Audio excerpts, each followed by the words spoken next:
മുഖ്യമന്ത്രിയുടെ വസതിക്ക് മുന്നിലെ സമരത്തിൽ നിന്നും പിറകോട്ടില്ലെന്ന് പൂക്കോട് വെറ്ററിനറി കോളേജിൽ മരിച്ച ജെ.എസ്. സിദ്ധാർത്ഥന്റെ പിതാവ് ജയപ്രകാശ്.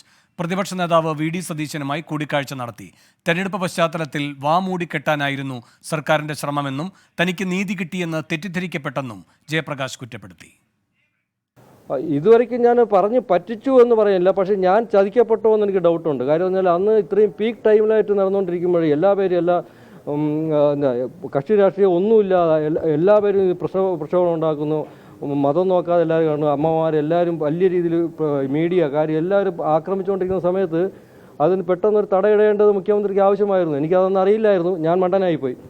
എൻ്റെ വായും എൻ്റെ കുടുംബത്തിൻ്റെ വായും അങ്ങ് അടച്ചു വെച്ചു. എല്ലാവരും വാ അടപ്പിക്കാൻ വേണ്ടി ആദ്യം ചെയ്തു. പ്രത്യേകിച്ച് ഇലക്ഷനും കൂടെ വരികയാണ്. ഈ സമയത്ത് കുടുംബത്തിൻ്റെ വാ അടച്ച് കെട്ടേണ്ടത് വളരെ അത്യാവശ്യമായിരുന്നു. അതവർ അതിൽ വിജയിച്ചു. എനിക്കതിൽ അവരെ ശരിക്കും പറഞ്ഞ് അഭിനന്ദിക്കുക തന്നെ വേണം. ആ കാര്യത്തിൽ അവരങ്ങ് വിജയിച്ചു. Doctor PC. ശശീന്ദ്രന്റെ രാജിയുടെ പശ്ചാത്തലത്തിൽ പൂക്കോട് വെറ്ററിനറി കോളേജിൽ പുതിയ വൈസ് ചാൻസലറെ ഗവർണർ ഇന്ന് തീരുമാനിക്കും.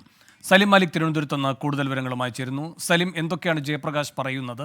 പ്രതിപക്ഷ നേതാവിനെ കണ്ടതിന് ശേഷം എന്തൊക്കെ തരത്തിലുള്ള ഉറപ്പുകൾ കിട്ടിയിരിക്കുന്നു എന്നതടക്കമാണ് അദ്ദേഹം വിശദീകരിക്കുന്നത്.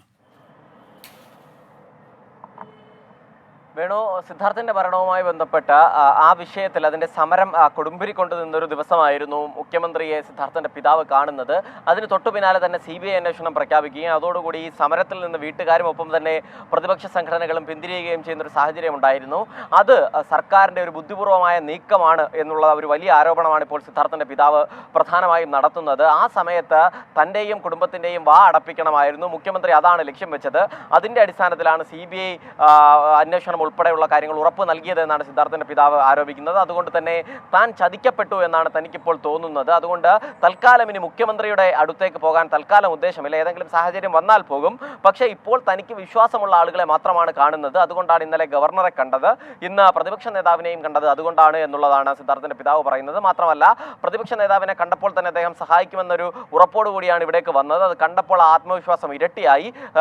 തന്നെ സഹായിക്കാമെന്ന് ഉറപ്പ് നൽകിയിട്ടുണ്ട്. അത് ഡൽഹിയിൽ ഉൾപ്പെടെ എത്തിച്ച് ഈ വിഷയം എത്തിച്ച് CBI എത്രയും വേഗത്തിൽ ഈ വിഷയം അന്വേഷിക്കുന്ന നിലയിലേക്ക് കാര്യങ്ങൾ കൊണ്ടുപോകാമെന്ന് ഉറപ്പ് നൽകിയിട്ടുണ്ട് എന്നാണ് സിദ്ധാർത്ഥന്റെ പിതാവ് പറയുന്നത്. മാത്രമല്ല, നേരത്തെ പോലീസ് ഈ കേസ് അന്വേഷിച്ചുകൊണ്ടിരുന്നതാണ്. അതിൽ CBI അന്വേഷണം പ്രഖ്യാപിച്ചതിന് പിന്നാലെ പോലീസ് അന്വേഷണം നിർത്തി. ഇപ്പോൾ പോലീസുമില്ല CBIയും ഇല്ല എന്നൊരു പ്രത്യേക അവസ്ഥയിലാണുള്ളത്. അതുകൊണ്ട് തന്നെ താൻ ചതിക്കപ്പെട്ടിരിക്കുകയാണ്. അതിൽ നിന്നൊരു മാറ്റം വേണമെങ്കിൽ ഇതിൽ എത്രയും പെട്ടെന്ന് അന്വേഷണം വേണം. അത് ആദ്യ ദിവസം മുതൽ നടത്തിയിരുന്ന ഈ കേസുമായി ബന്ധപ്പെട്ട് നടത്തിയിരുന്ന അട്ടിമറി ശ്രമങ്ങൾ ഉണ്ടായിരുന്നു. അതിന്റെ ഭാഗമായി തന്നെയാണ് ഇപ്പോഴും ആ കേസ് തുടരുകയും ചെയ്യുന്നത്. തെരഞ്ഞെടുപ്പ് കാലമായതിനാൽ തന്നെ സിദ്ധാർത്ഥന്റെ വിഷയം പൊതുസമൂഹത്തിന് മുന്നിൽ വരരുത് എന്നൊരു ഉദ്ദേശം മാത്രമായിരുന്നു CBI അന്വേഷണം പ്രഖ്യാപിക്കുന്നതിന് പിന്നിലുണ്ടായിരുന്നത്. അതിന് ഒരാത്മാർത്ഥതയും ഇല്ല എന്നതുൾപ്പെടെയുള്ള കാര്യങ്ങളാണ് സിദ്ധാർത്ഥന്റെ പിതാവ് ഇപ്പോൾ ആരോപിക്കുന്നത്. വേണു, സലിം മാലിക്കാണ് തിരുവനന്തപുരത്ത് നിന്ന് വിവരങ്ങൾ നൽകിയത്.